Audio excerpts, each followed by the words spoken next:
خير وصحة وعافية.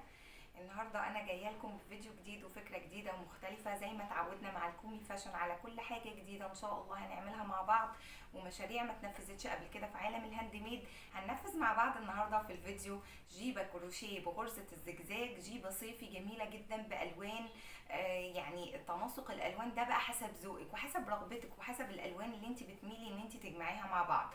هنعمل غرزة الزجزاج بأسهل طريقة، طريقة لا فيها مضاعفات ولا فيها عدد ولا فيها لخبطة، طريقة سهلة جدا جدا، طريقة مميزة في قناة الكومي فاشن. وكمان هنعرف ازاي نتزايد في السطور علشان نوسع بالجيبة واحنا نازلين زي ما حضراتكم شفتم في اول الفيديو. كل ده واكتر هنعرفه مع بعض في فيديو تفصيلي عن طريقة عمل غرزة الزجزاج والجيبة الكروشيه. اللي حابة تشوف طريقة الجيبة هتلاقي اللينك في الديسكريبشن بوكس، تقدروا ترجعوا له تنورونا في القناة.